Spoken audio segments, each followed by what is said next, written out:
ये गीत महामंडलेश्वर जी के लिए डेडिकेट करिएगा। अच्छा अच्छा, हाँ भाई, जब वो यही कह दिए कि हम जहाँ जाते हैं वहाँ एक अपना बना लेते हैं, तब उसके बाद बात ही खत्म है। तोहरा आदत से आवेला लाज रजऊ, कि तोहरा हरकत से आवेला लाज रजऊ,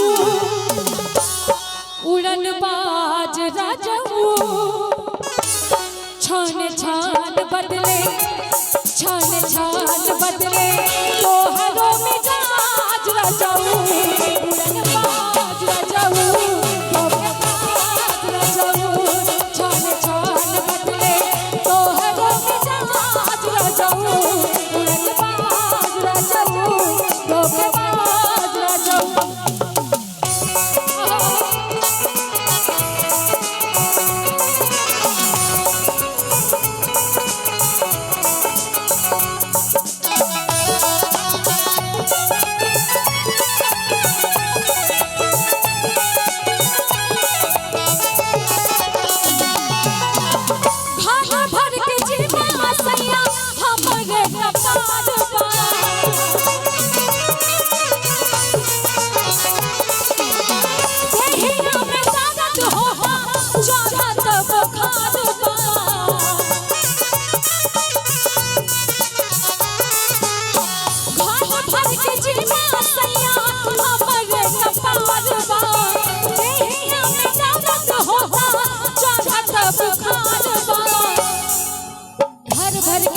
सैया हमरा कपार बा, आ देहिया में दर्द होता, चढ़त बुखार बा। कैसे बात बुझवाना था, हो बात बुझवाना था, बात बुझवाना था, हो जाई बिना नाज रजऊ, धोखेबाज रजऊ, उड़न बाज रजऊ, बात बुझवाना था, हो जाई बिना नाज रजऊ,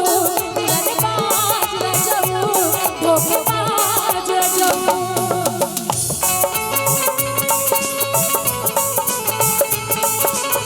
छोड़ के ना जाओ पिया, मैंने तुमको ये दिल दे दिया, मैंने तुमको ये दिल दे दिया, प्यार मैंने तुमसे है किया, प्यार मैंने तुमसे है किया, तुमको मैंने ये दिल दे दिया, तुमको मैंने ये दिल दे दिया, ओ पिया, ओ पिया, तुमको मैंने ये दिल दे दिया।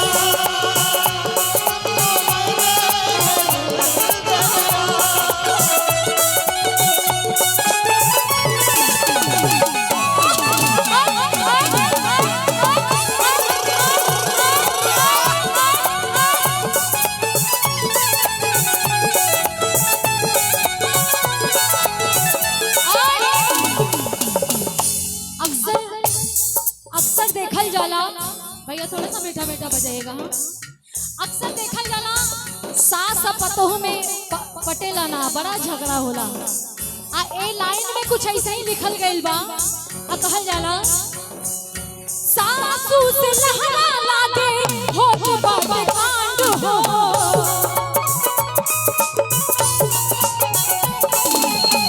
पलंग पे बैठल जब करेली डिमांड हो,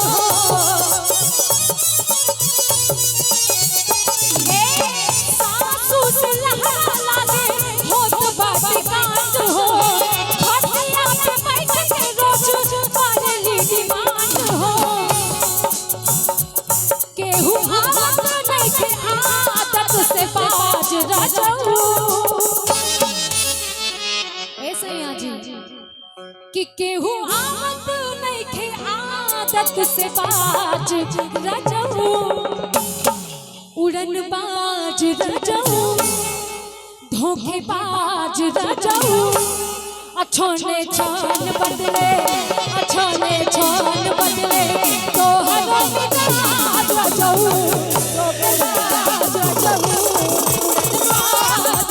छान छान बदले तोहरो मिजाज रचऊ उड़न बाज रचऊ धोखेबाज रचऊ उड़न बाज रचऊ धोखेबाज रचऊ उड़न बाज रचऊ धोखेबाज रचऊ।